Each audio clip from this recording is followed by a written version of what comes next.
bisa dibilang misterius. Dahulu kala, di tahun 1885, ada seorang petualang laki-laki yang bernama Guillermo Farini.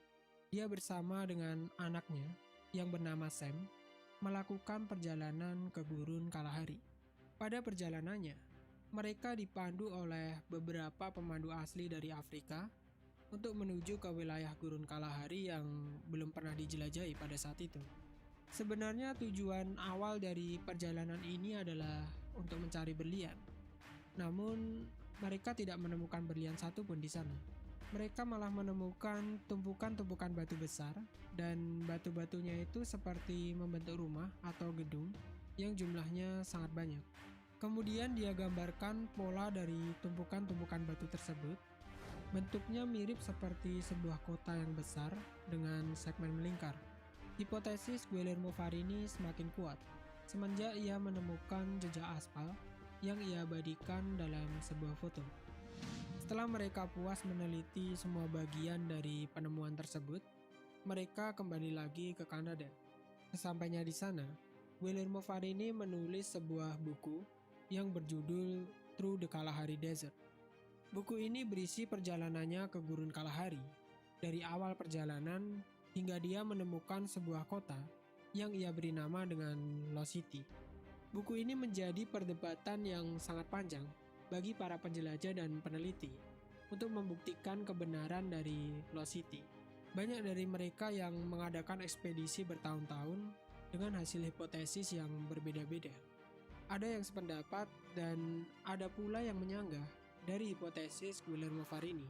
Sampai akhirnya muncul sebuah proyek besar, tepatnya di tahun 2013, yang dinamai dengan Marcahuasi Project. Proyek ini merupakan metode penelitian baru yang menggunakan Google Maps sebagai media utamanya. Setelah proyek ini berjalan dengan baik, terbentuklah sebuah pola di peta Gurun Kalahari. Pola ini bisa dijadikan sebagai indikasi yang kuat, bukti adanya tembok kota yang hilang di masa lampau. Polanya hampir mirip seperti yang digambarkan oleh Guillermo Farini. Bentuknya melingkar dan jumlahnya sangat banyak. Dari proyek Marcahuasi ini, para peneliti juga menggambarkan ilustrasi dari kota tersebut. Bentuknya seperti ini. Bangunan-bangunannya terlihat kuno dan besar-besar. Akan tetapi, semua penemuan ini hanya akan menjadi sebuah misteri hingga ditemukannya kota Lost City.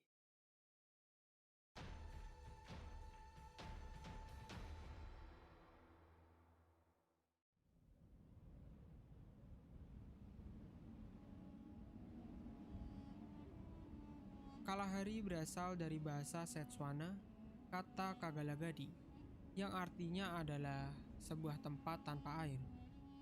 Gurun ini merupakan salah satu semi-gurun di dunia yang terdapat di benua Afrika bagian selatan. Gurun Kalahari disebut semi-gurun karena tidak sepenuhnya berupa padang pasir. Sebagian kecil dari wilayahnya merupakan padang rumput. Luas dari gurun ini mencapai sekitar 900 km persegi yang membentang di 3 negara. Di antaranya adalah Botswana, Afrika Selatan, dan Namibia. Gurun pasir yang ada di Kalahari ini berbeda dengan gurun-gurun pasir yang ada di tempat lain. Gurun pasirnya lebih berwarna merah-merah kecoklatan karena mengandung oksida besi yang cukup banyak. Namun dalam faktanya, Gurun Kalahari tidak tanpa air seperti dengan namanya. Ada 2 sungai yang melintas di gurun ini, yaitu Sungai Orange dan Sungai Nosok. Selain itu tadi, Gurun Kalahari juga memiliki satu keanehan yang lain. Di dalam gurun ini terdapat banyak kerangka kapal rusak yang dirasa mustahil jika datang dari Sungai Orange maupun Sungai Nosok, karena sungainya berukuran kecil. Dan ternyata, setelah banyak peneliti yang datang ke sana, kerangka kapal ini memang tidak berasal dari kedua sungai tersebut. Ada sebuah pantai yang letaknya tidak jauh dari Gurun Kalahari, yaitu Skeleton Coast atau Pantai Tulang Belulang. Kondisi pantai ini memang sangat menyeramkan, seperti dengan namanya. Banyak sekali kerangka-kerangka kapal yang sudah usang di sana, Bahkan ada ratusan tengkorak manusia dan hewan yang berserakan di pantai tersebut. Sehingga banyak orang yang menyebut pantai ini dengan sebutan gerbang neraka. Dari pantai skeleton inilah kerangka kapal di Gurun Kalahari berasal.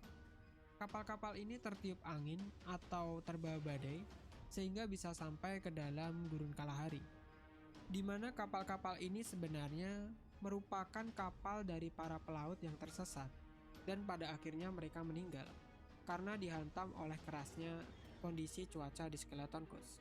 Semua fakta dan kondisi yang ada di Gurun Kalahari digambarkan dengan sangat baik oleh Garena Free Fire.